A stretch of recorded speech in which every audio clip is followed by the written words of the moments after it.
G'day,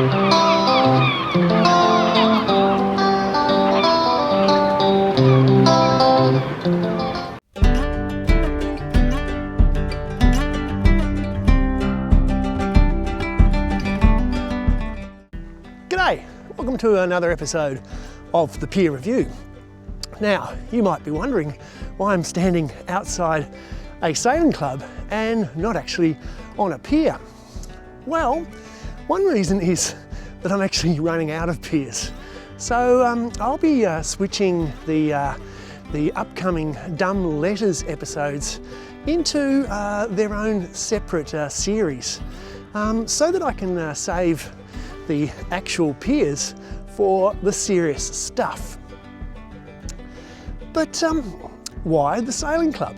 Well, it's my experience here that prompted me to do this episode, this Pier Review.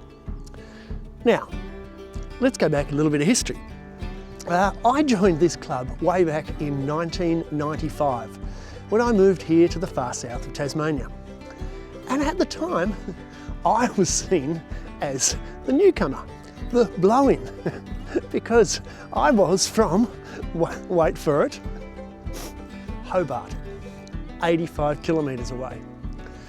And regardless of the fact that I'm a sixth generation Tasmanian, I was not a local.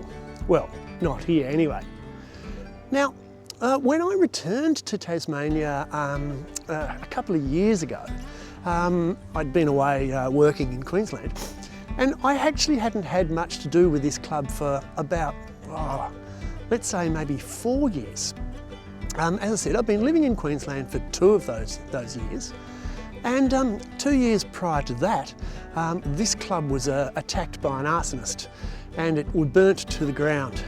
And while they could maintain some of the sailing activities, I mainly sailed in Hobart, the social side was inactive for some time. But when I returned to the club, as I said, after Queensland, it felt fundamentally different. Not helped by the fact that on the very first night when I walked through this door and went up to the bar, a person behind the bar, whom I had never even met before, asked me if I was a member. Yeah, only for 29 years. But I couldn't quite put my finger on it as to what it was that made it feel different. I mean, sure, it was a new building, sure, there were some new members, and some of the old members, some of my close friends, moved on to Hobart and other places. But it felt different. And then, a couple of months ago, it actually hit me. It was a Friday night at the club, and I was drinking with my mate Jim, who is an English bloke and a former salmon farm worker. And Jim pointed out something really interesting. He pointed out that we were the only people in the room who were actually laughing. And I looked around at the 30 or so people having drinks here on the Friday night, and many of them having a meal. And I realised that I was the only Tasmanian in the room. No, not the only local, the only Tasmanian. And I started to think, a bit like Pauline Hanson once famously said, wondering if we had been swamped by migrants. No, not those ones, Pauline. They're all white. And they're all from the mainland.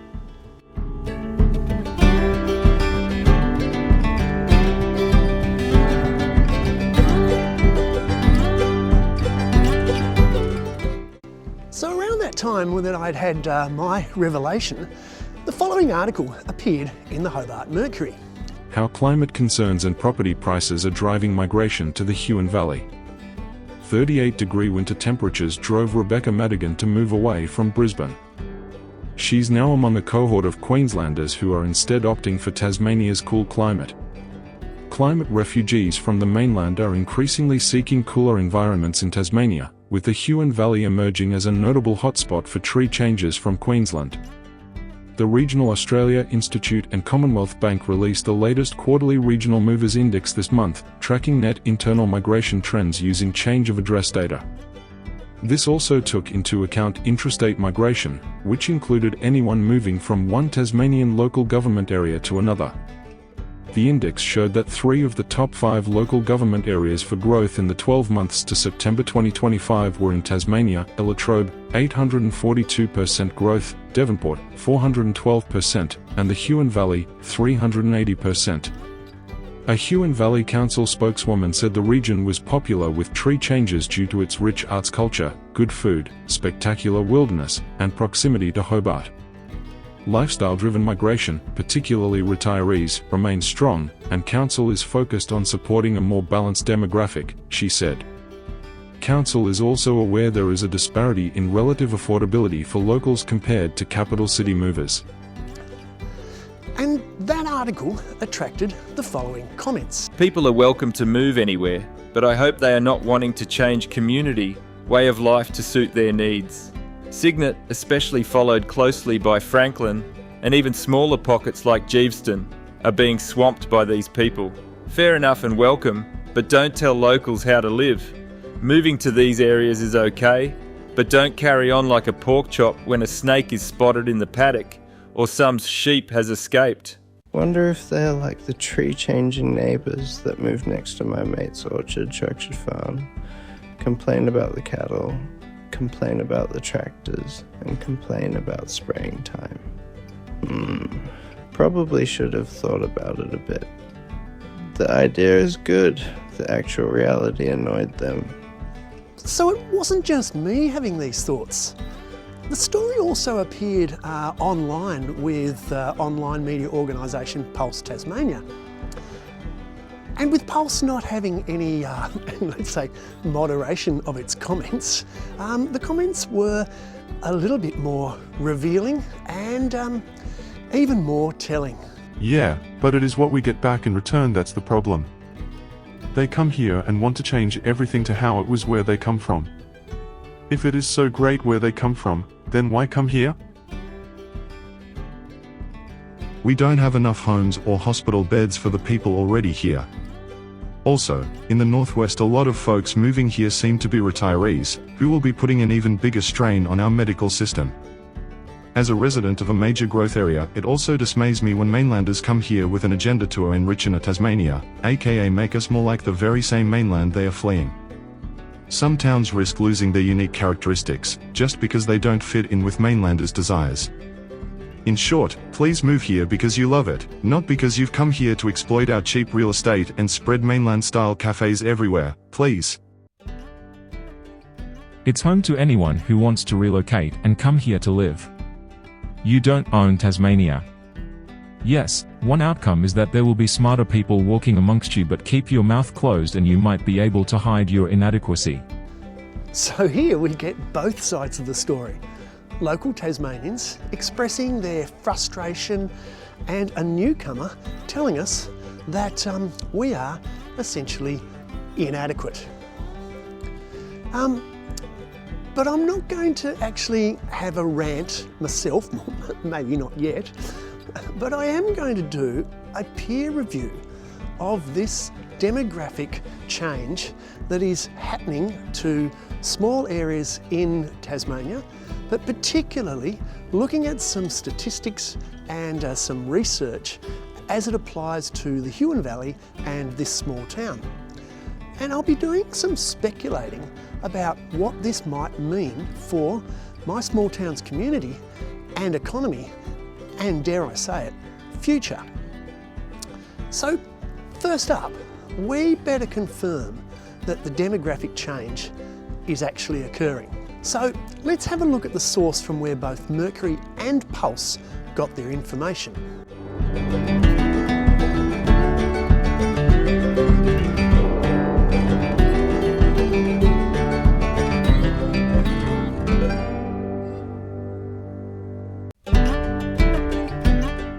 So first up, an apology that you've seen some of these, if not all of these peers before, but I couldn't do a peer review of demographic change in Dover and the wider Huon Valley by standing on a pier that was not actually in the valley, could I? So, in January 2026, the Regional Australia Institute published the Regional Movers Index for the December 2025 quarter. This index measures internal migration in Australia from capital cities to regions and from region to region. And yeah, sure enough, the Huon Valley had a net 380% increase in a migration rate for that quarter. Now, interestingly, while the growth in the top 4 local government areas listed came from regions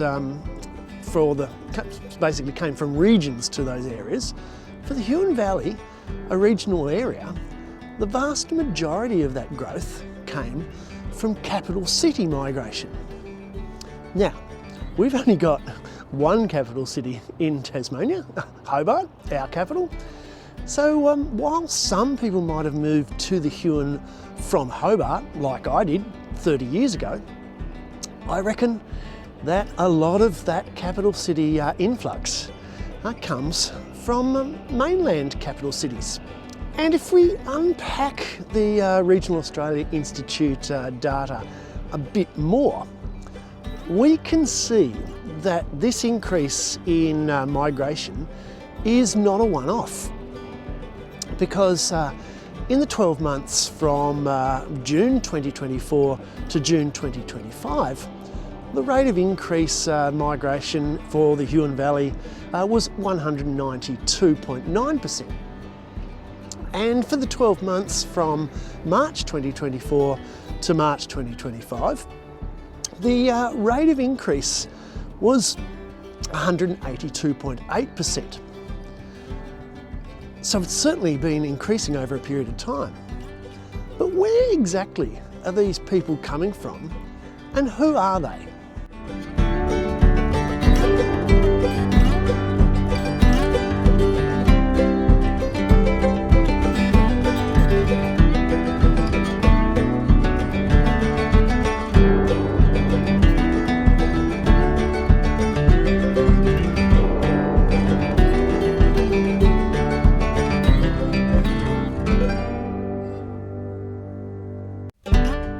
So let's look at another source for a deeper dive into the data.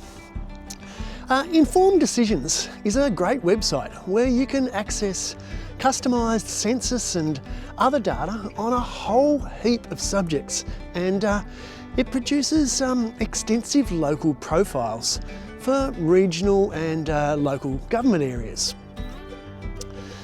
So I had a look on the website and I unpacked some statistics. And the Informed Decisions community profile for the Huon Valley has some very, very interesting data. Now, from the 2021 census data, while about 1,600 Tasmanians moved into the Huon Valley, about the same number moved out.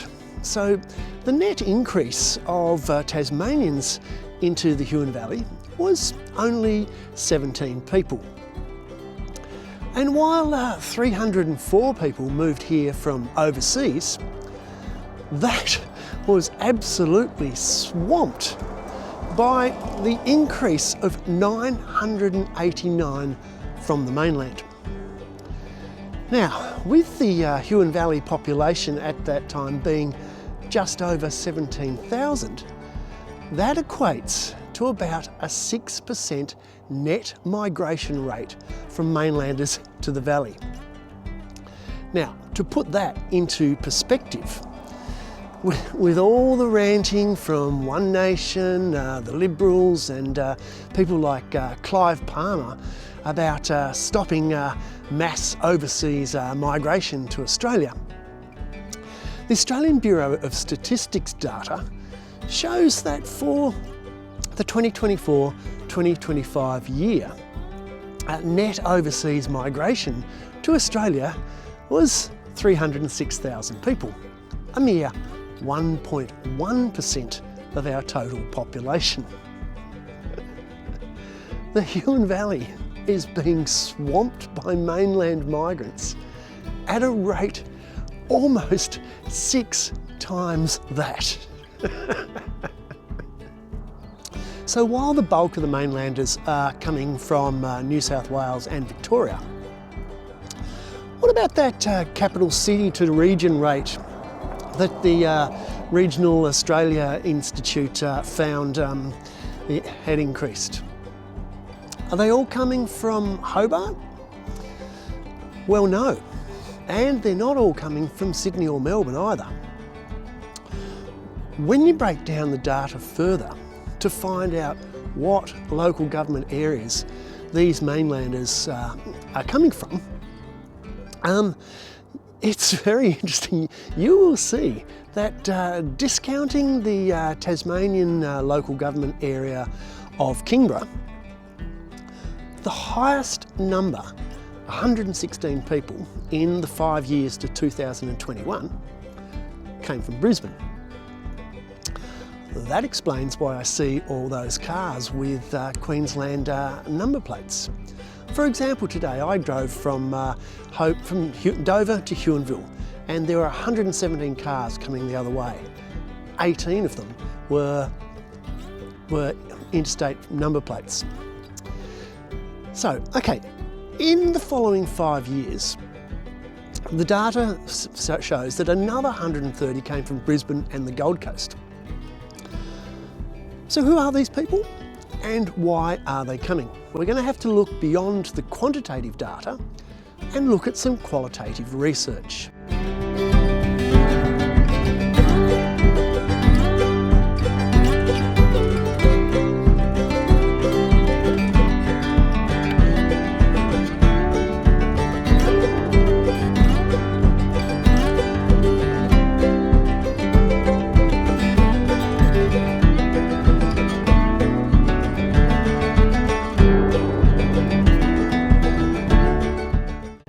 In 2020, the Australian Journal of Regional Studies published a research paper entitled Sea Change Tasmania, Exploring Interstate Migration into the Apple Isle.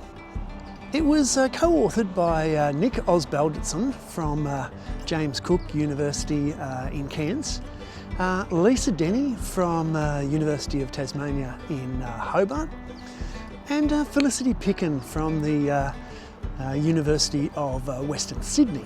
Among the paper's findings was that lifestyle and climate are some of the major drivers or motivators for migration to Tasmania. When that was broken down further into the specific stated reasons, it can be seen that the primary drivers include such things as lifestyle, natural environment, proximity to the coast, and proximity to open space. So it sort of tells you the type of people that we might be looking at here.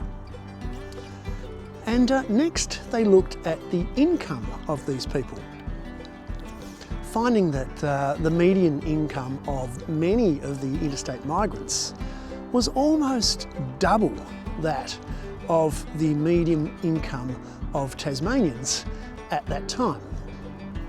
Well off, passionate about lifestyle, environment and being close to the coast. Now on that demographic, Lisa Denny has recently posted a discussion of the impact of the age profile of the interstate migrants. Now, while it is well known that younger Tasmanians are actively encouraged to leave the state for higher education and for careers, and I mean they are actively encouraged, Denny has found that the age groups of 45 to 49 and 65 to 69 have recorded net interstate gains. So it's the older people who are moving here to retire or to slow down, and they're replacing our younger people. Now, the effect of this is to increase Tasmania's rate of population ageing, making us, basically, as Lisa Denny said, making us older faster. Now, this imbalance creates what she terms an uneven, top-heavy age structure that makes it actually really challenging for policy and planning purposes. And that is reflected by that comment on the Pulse article made by Grooming when he was reflecting upon the increased impact of these ageing mainland migrants on things such as our health system and our medical system. But it gets a little bit more interesting than that as well, and we'll find out next at our next pier.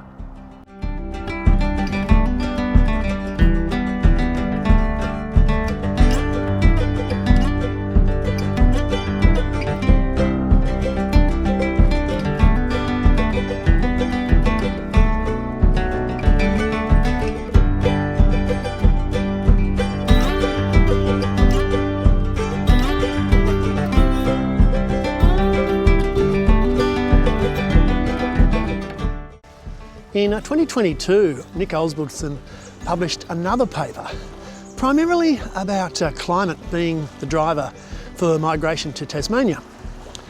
And indeed, the informed decisions Huon Valley migration data showed that while overall New South Wales and Victoria were the states from where the bulk of the migrants came from, when you unpacked the data by local government area, local councils or things like that, it showed that 33% came from Queensland and New South Wales north of Ballina, i.e. the warmer parts of Australia. And while this paper does focus on climate, quite specifically, it contains some very interesting insights with implications for social harmony in the Huon Valley. Now, Osbaldson unpacks the concept of lifestyle migration, where those within a what he calls privileged middle class seek a move to find a better way of life, where, let's just say, privileged groups, what he's saying is privileged groups seek out places to allow them to pursue rich experiences and the style of living that people desire in Tasmania, the migrants, is slower, it's socially based, it's environmentally focused, and importantly, the antithesis to the mainland urban life. Now, the level of privilege associated with this can cause issues in Tasmania. And it's not me saying this, this is Nick Osbaldson saying this. Issues such as housing affordability for locals. And this, he says, can cause an us versus them turbulence in some local communities.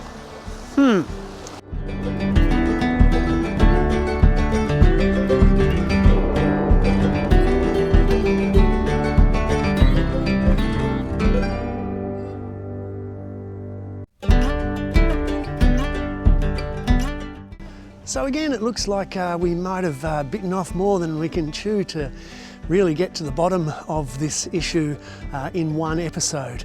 So let's make this one a two-parter again. So we've examined the statistics, we've examined who the people are, we've examined where they're coming from. In the next episode, we're going to examine the impact, actual and possible. So if you've enjoyed this video, please click like, please subscribe, hit me up in the comments below, and yeah, we'll see you shortly for another episode of the Pier Review. Are we being swamped by migrants? Thanks for watching.